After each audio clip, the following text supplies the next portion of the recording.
All right, friends, welcome back and happy Monday to you. We are going to continue on with the aldol reaction, and this is the solution to what I left you with last time. While you were listening to conference, no doubt you were struggling with this and wrestling with it. Hopefully, this is the answer you came up with. The intramolecular aldol reaction has two possible products here. If we consider this carbon to be the one that's going to get attacked, the carbonyl carbon, and then one of these two alpha carbons in orange and purple respectively that are going to get deprotonated to make the enolate. If we remove the orange proton, that leads to this orange product. If we remove the purple proton, that leads to this purple product. Now, based on what we learned about enolate alkylation, you would be right to say that the more substituted enolate is more stable. Nevertheless, that more substituted enolate leads you to a product that is less stable. And because in the aldol reaction, the products are in equilibrium with starting materials, the only thing that matters is which product is most stable. Okay? And that's here the six-membered ring product. So yes, we do form the six-membered ring product as the major product. That would be the only one that I would expect you to draw. And you should be able to rationalize why that's the major product relative to this one. And it has to do with the fact that the four-membered ring is more strained and less stable. Okay, any questions about that? Yes? Would the other aldol products be formed as well or no? The other aldol product, you're thinking of the beta-hydroxycarbonyl compound. That would be totally fine to show in both of these cases. Yes. What else? Sometimes when I'm in a hurry, I won't draw both. You'll just have to see it in your mind's eye. All right, what else? Yeah? So you talked about when the enolate formation conditions are reversible, the enolate stability will be favored. But for this, it just matters the product. Right. Why is it the products that matter here instead of just enolate stability? To answer that, we sort of have to go back to chapter 17 when we were talking about enolate alkylation. And the issue with enolate alkylation, where are we? That's close enough, is what I showed you with enolate stability didn't take into account the final product. This energy diagram just shows you the stability of the enolate intermediates. Now, in the case of enolate alkylation, the reaction we go on to do, I didn't show you here, but were I to show it now, it would look like a small transition state to a much more stable product that is not in fact in equilibrium with the starting material. So it's complicated, but in the case of enolate alkylation, the products were not in equilibrium with starting material, only the enolates. And the amount of enolate present determined what the subsequent product would be. Okay, in the case of the aldol reaction, it's not just the enolates that are in equilibrium with the starting material, but also the final product. If we were to draw an energy diagram, what we would mean really is here's your starting material, which I'll just draw like this, copy and paste. Here's the more substituted purple enolate, which is more stable.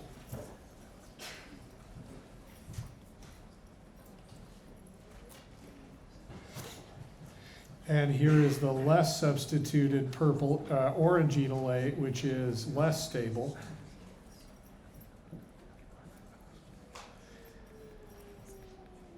But the issue is that the product you get from the purple enolate is here, and the product you get from the orange enolate is there. And because products are, in this case, in equilibrium with starting material, the only thing that matters is the relative stability of the products. And so even though you've got to traverse a higher energy pathway to get to this product, as long as you have enough kinetic energy to do so, it's fine. All right, others? Okay, so far we've dealt with what I would call the self-aldol reaction of an aldehyde or a ketone to give a product. What we've shown you here is an example of an intramolecular aldol reaction, but a question you could ask is, what if I want to use two different molecules? One, I want to be the enolate nucleophile, and the other, I want to be the electrophile. Can I do what's called a crossed aldol reaction? And the answer is maybe, if you're careful. So there are problems with it. The first problem, the major problem is that if both of your starting materials, suppose you wanted to do a crossed aldol reaction and you wanted the ketone to be the nucleophile and you wanted the aldehyde to be the electrophile. Basic problem you've got is you have two different carbonyl carbons and you have two different alpha carbons. And so if all I do is add some base, at the same time you can see that I'm going to form some of the ketone enolate, and I will also form some of the aldehyde enolate. And at that point, I have basically two nucleophiles. Both of these are nucleophiles, and I have two electrophiles. And so I can expect to get a mixture of products. If I call this one A and this one B, and then this is the enolate from A and the enolate from B, I can expect to get 4 different aldol products. I can get the A enolate attacks the A electrophile. I can get the A enolate attacks the B electrophile. I can get the B enolate attacks the A electrophile, and I can get the B enolate attacks the B electrophile. Isn't that terrible? We'll just we'll go all the way to the alpha beta unsaturated carbonyl compound. So this is the alpha beta unsaturated aldol product that you would get. This is the one where 2 of the A subunit, the A enolate attacks the A electrophile. Similarly, this would be the product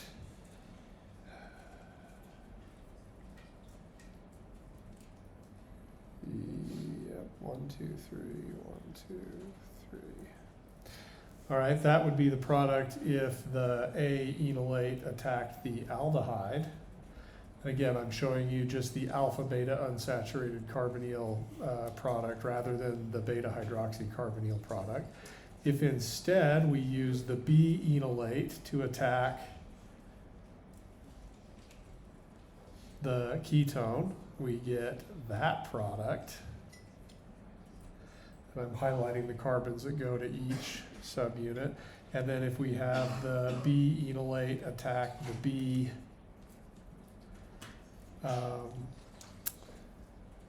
electrophile, this is the product that we would get. Notice that it's even worse than I've shown you here, because I haven't shown you any of the beta hydroxycarbonyl compounds. Also, there are stereochemical issues, right? I've got various stereoisomers.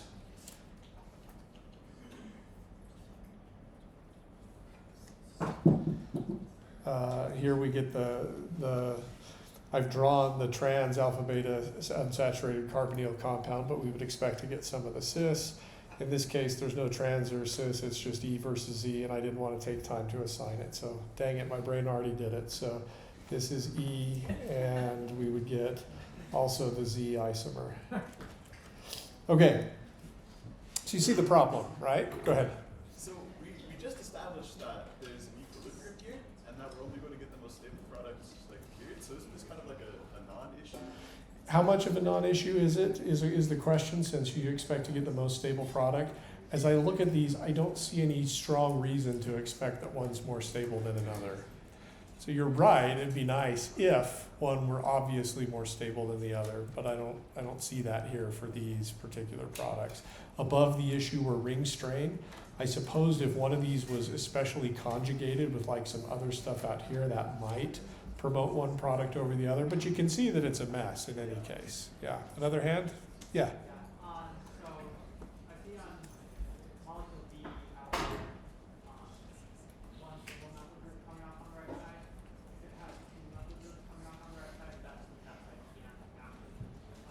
Two methyl groups on what side, sorry? So on the furthest right carbon, on the other side, also the reaction. I'm so sorry, I'm very confused. If your alpha carbon had two methyl groups, If it had two methyl groups, there would still be an alpha proton that could be removed. You can't get a double bond, but I suppose you could still get the beta hydroxy alcohol. That might change things. That's an interesting question. Not sure.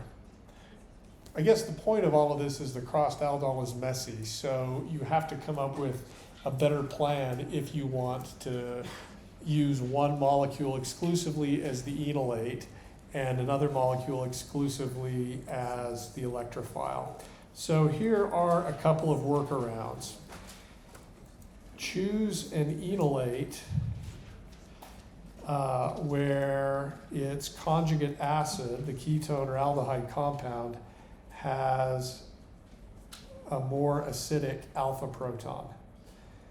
In other words, you try to bias the system towards the enolate you want by using a starting material where one of the enolates is much easier to form than the other.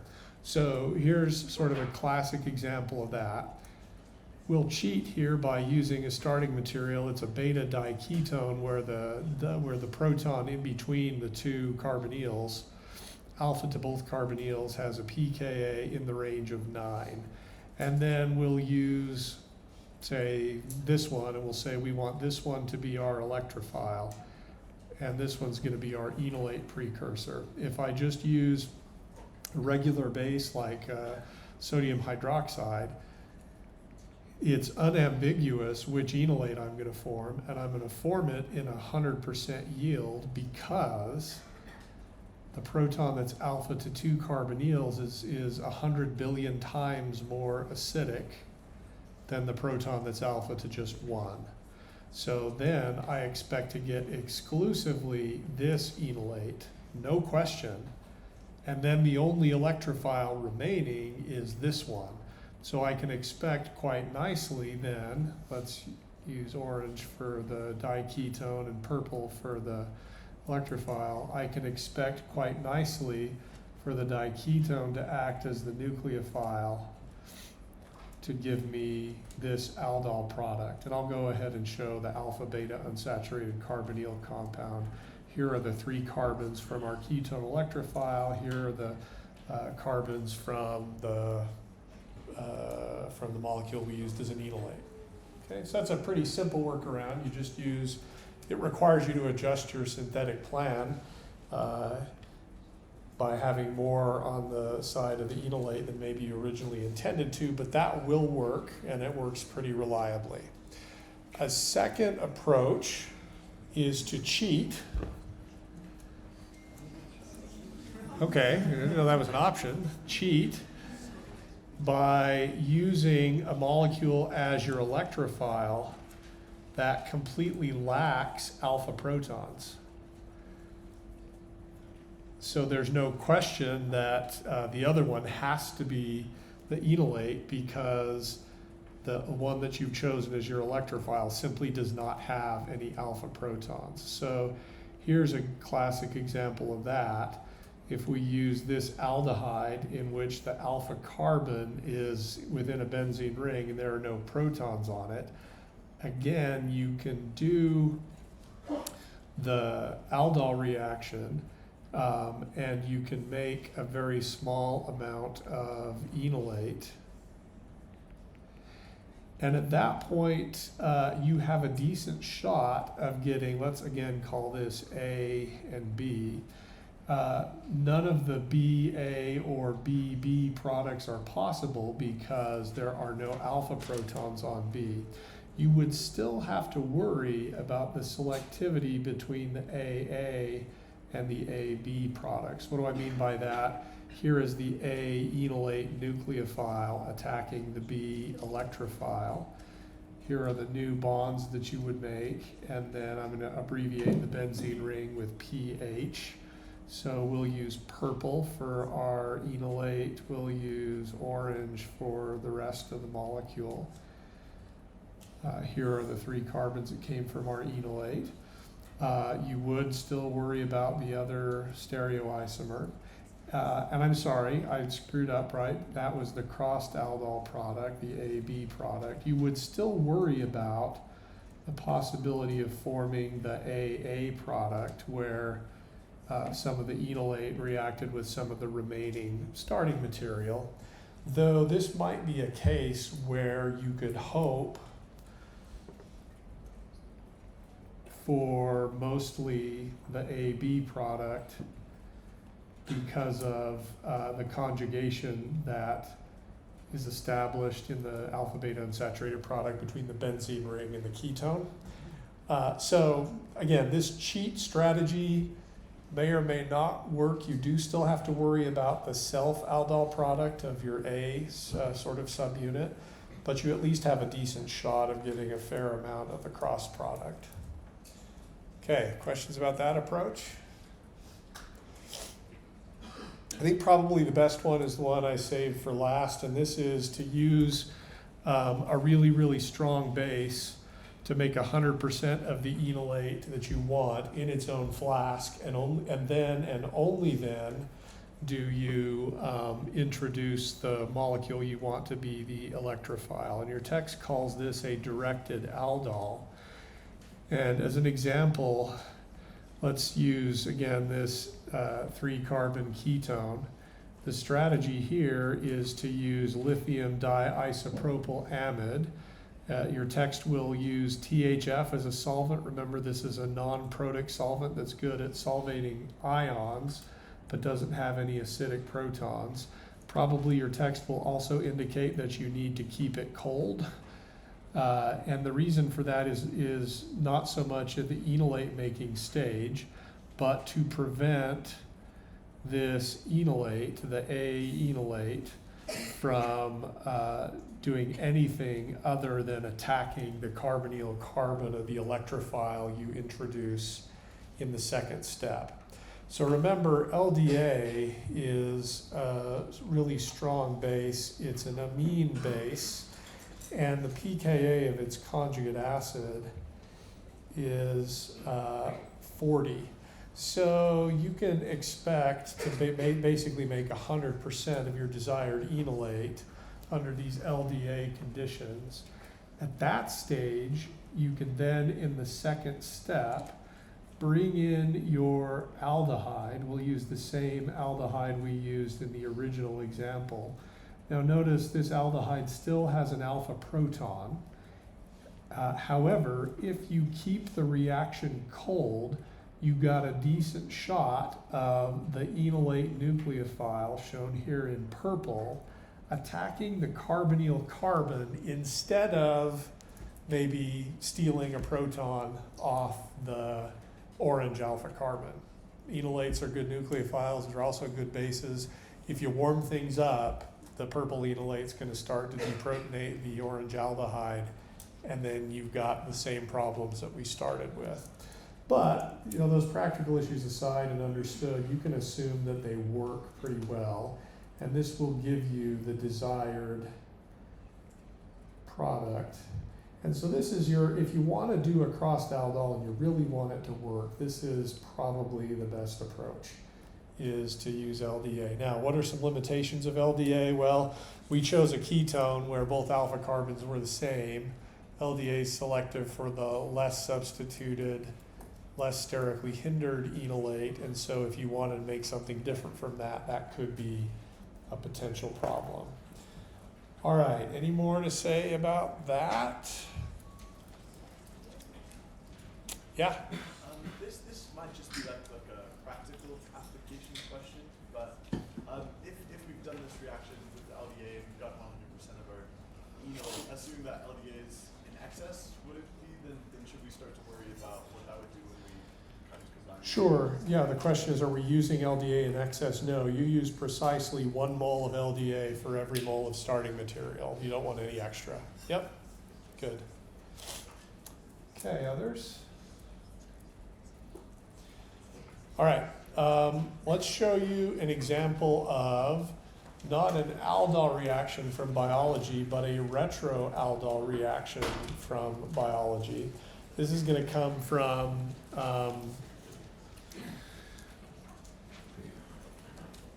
the metabolic pathway of glycolysis, which we're going to revisit again, but this is the breakdown of glucose into smaller subunits that can then be broken down subsequently.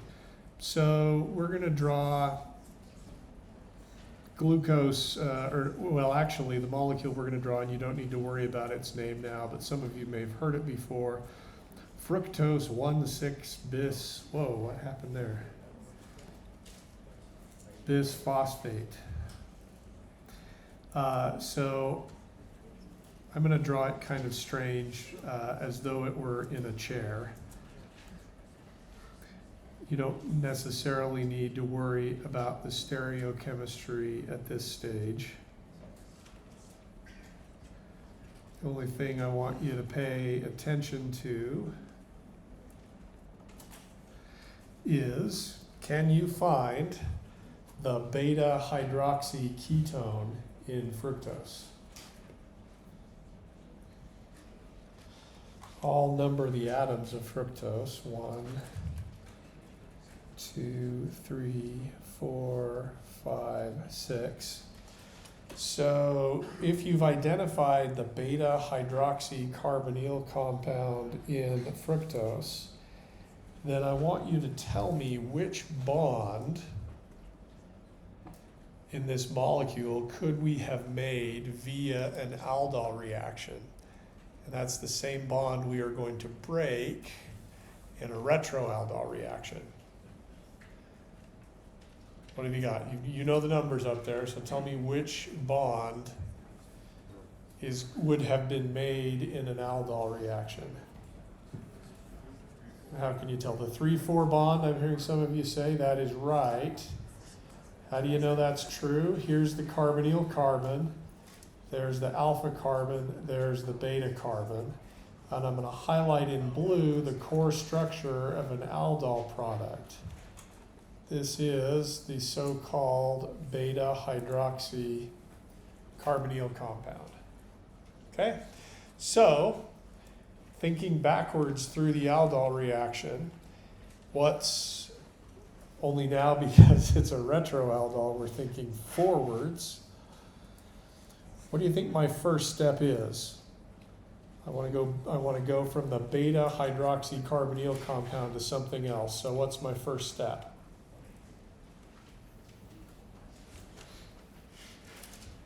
If you need a review, turn a couple pages back in your notes to the time we drew the aldol mechanism. Look at the beta hydroxy carbonyl compound and look at the step that led to that. What was it?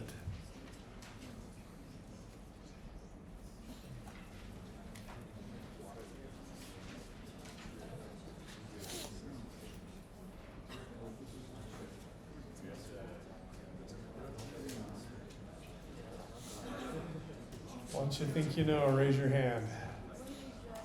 Go ahead. Deprotonate what? The OH on beta. Good. So that's going to be the eraser. Yeah, the first step in the retroaldol reaction, starting with a beta hydroxy carbonyl compound, will be to have some base from the enzyme remove a proton from the beta hydroxy group. That will give you a negative charge on that beta hydroxy group. We'll just quickly draw the rest of the molecule. Oops.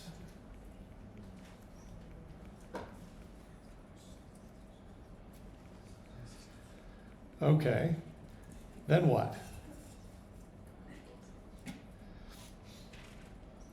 In the retroaldol reaction, this negatively charged oxygen is now a kicker offer. And what's the leaving group? It's going to be the enolate, right?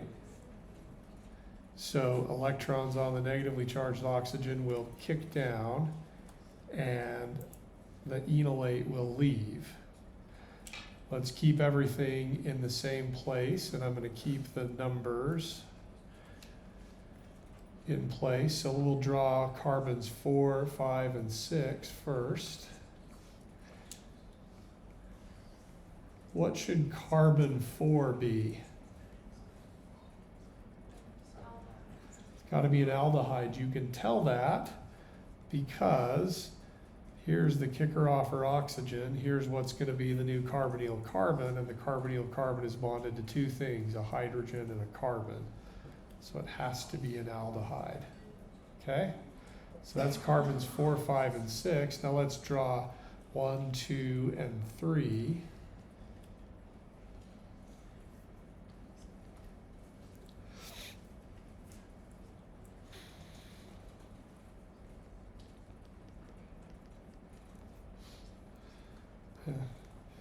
Which way I draw the proton and the OH here doesn't matter, but I'll draw it like this to keep it the same as what's above. There was our enolate. Okay, and then what's the final step? Just as the first step of the aldol reaction is deprotonate to get an enolate, the final step of the retroaldol reaction is protonate on the alpha carbon of your enolate to get a ketone product. Okay, so we can draw that ketone product like this.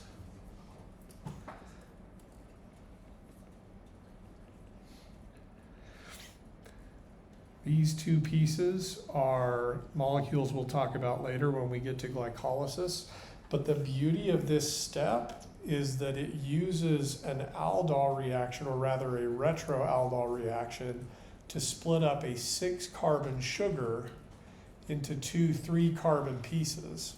Another piece of the story we'll get to later on in metabolism is that this aldehyde and this ketone are structurally related to each other, and it's pretty easy to interconvert the one with the other using a couple of tautomerization steps, which you don't want to know about yet, but you could probably work your way through and we'll get later on.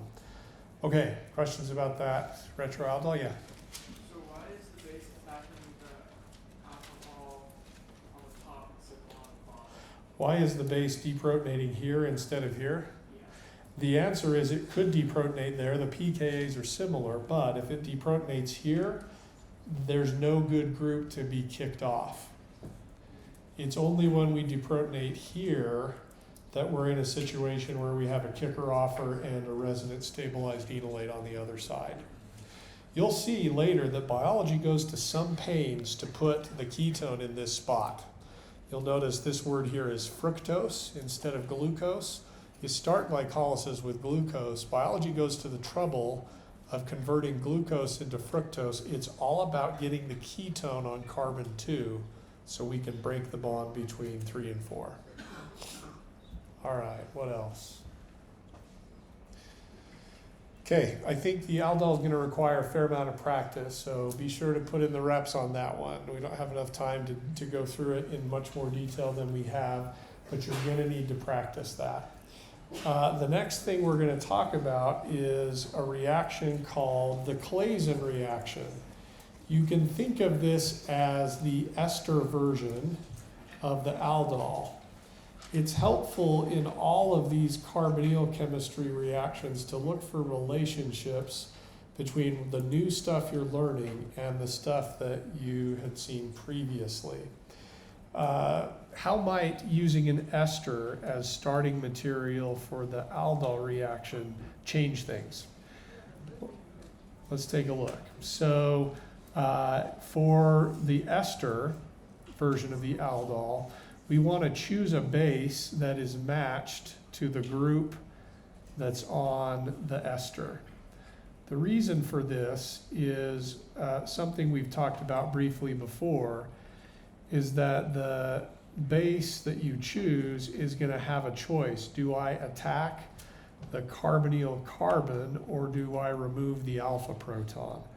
If you match your base here to the group that's on the ester, it actually doesn't matter if you attack the carbonyl carbon, because if you do, you simply generate a tetrahedral intermediate that has two of the same leaving group on the carbonyl carbon. You kick one of them off and you go right back to starting material, and you can't tell that it happened. So when we choose a base that is matched to the identity of the OR group on the ester, we don't have to worry about the potentially competing nucleophilic acyl substitution reaction. Sure, it's going on, but you can't tell, and so it doesn't matter. So that's why we've chosen ETO minus as our base rather than OH minus. If we chose OH minus, we would have to worry about the competing saponification reaction. All right, so with that said, let's now imagine what would happen. The pKa of the proton that is adjacent or alpha to an ester is around 25. So in the presence of ethoxide, you are going to form a small amount of the ester enolate, okay, which I'm just going to draw here. And by small amount, I mean way, way, way less than 1%, right? Nevertheless, that's going to be enough for the enolate to attack the carbonyl carbon, and that will give us the following intermediate. So we make a new bond between the alpha carbon of one ester and then the carbonyl carbon of the other. Here's the negatively charged oxygen. And unlike, sorry, I've lost a group off the front of the ester. Unlike the aldol reaction, in the aldol reaction we got to this stage, we had a carbon that used to be the carbonyl carbon, we had a negatively charged oxygen, but in the aldol reaction we really had no good leaving group. And yet, relative to the pink kicker offer, we have an OET group that is, again, a decent leaving group relative to that kicker offer. So rather than stop here and protonate on the negatively charged oxygen, the electrons are going to kick down and the leaving group is going to leave. And that's going to give us the following product.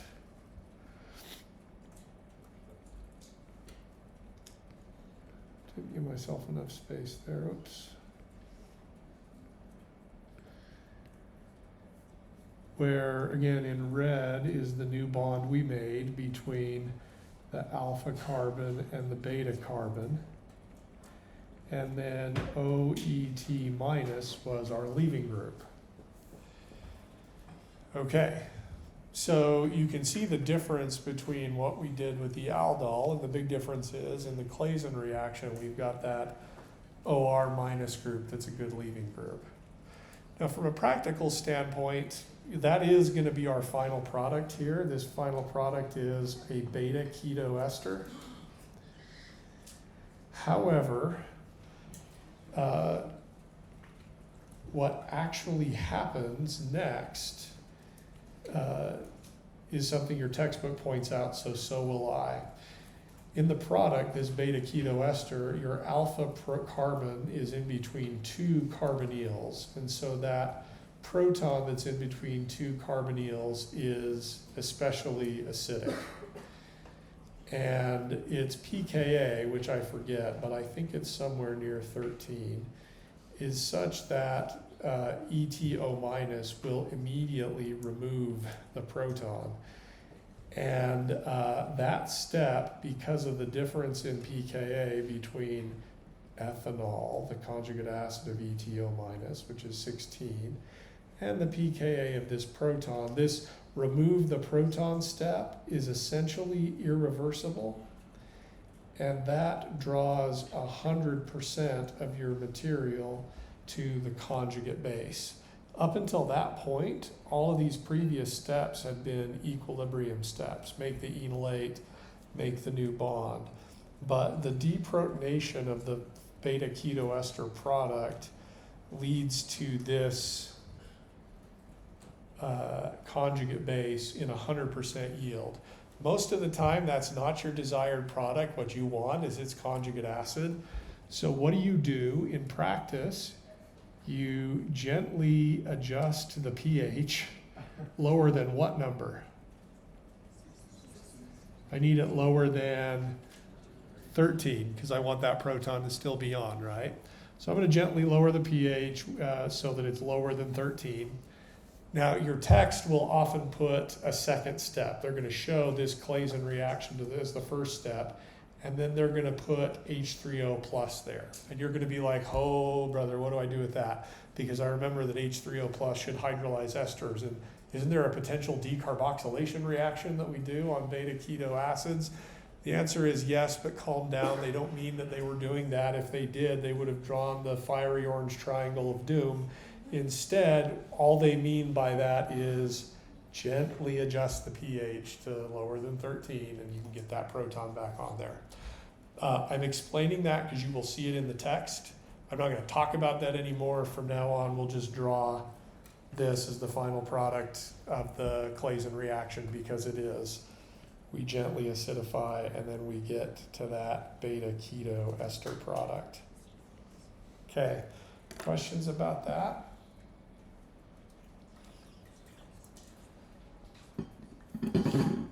Yeah.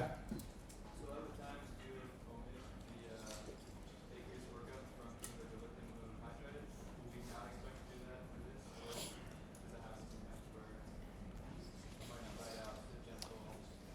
Right. So that what I'm saying is, and you've pointed out that previously we've often omitted the aqueous workup step for simplicity's sake. I will always omit this, really. Your text won't, so you'll need to get used to seeing it, but I'm going to omit it. Yeah. Okay, what else? All right. Well, just like we did with the aldol reaction, there are intramolecular versions of the Claisen reaction. Can you wait for that?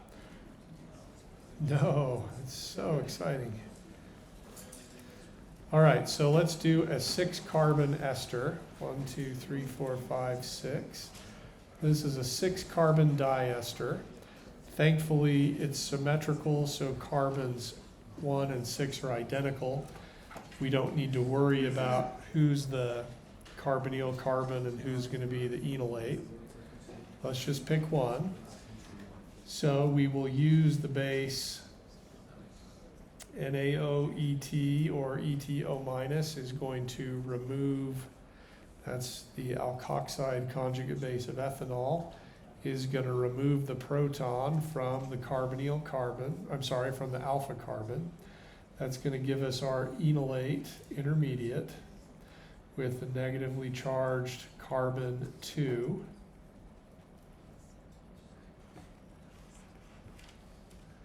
Then the alpha carbon that's negatively charged is going to attack the carbonyl carbon. And here you got to be good at counting to figure out how many atoms are in the ring that you make. From the alpha carbon, it's 1, 2, 3, 4, and 5. So before worrying anymore, you need to draw a 5-membered ring, a pentagon, and then number orange 1, 2, 3, 4, 5. In red is the new bond you just made between carbon orange 1 and 5. Orange 1 was our alpha carbon. It should be bonded to the ester. Orange 5 was our carbonyl carbon. It should be now a tetrahedral intermediate with a negatively charged oxygen here and then an OET group there. We'll show the next step as the kicker offer oxygen kicks off the OET minus base. And here's our final product. And you can tell that it's the correct final product because it is a Claisen product, a beta keto ester. Okay, notice how I'm not deprotonating that beta keto ester and then gently acidifying the pH because who cares? Okay, Questions there? Yeah. Would it work if you just had a ester on one end of the molecule? Could you do this with an ester on one end and then what on the other? It would just be like a aldehyde. Right. Could you do this using the ester as the nucleophile and the aldehyde as an electrophile? The answer is yes, maybe. You'd have to be kind of careful because the problem with it, I'll just draw briefly what you're proposing and then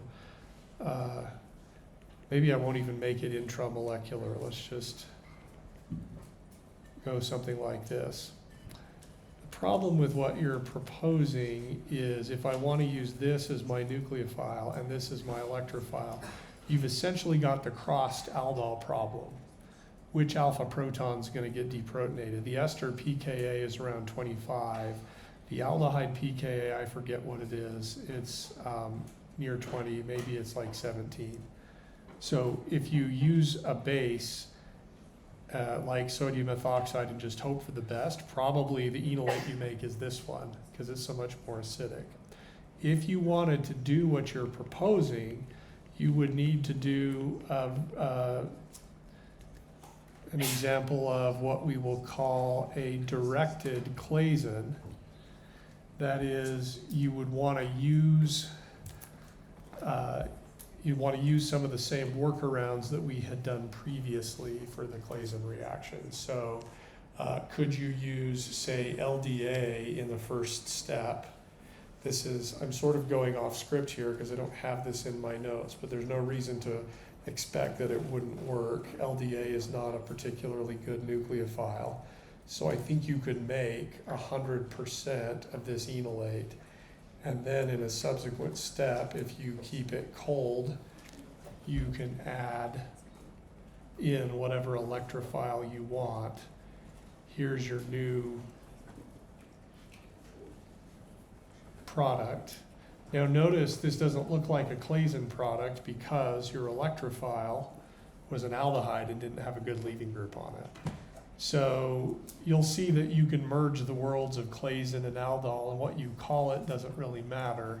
Your nucleophile is always an enolate and your electrophile is always a carbonyl compound of some kind.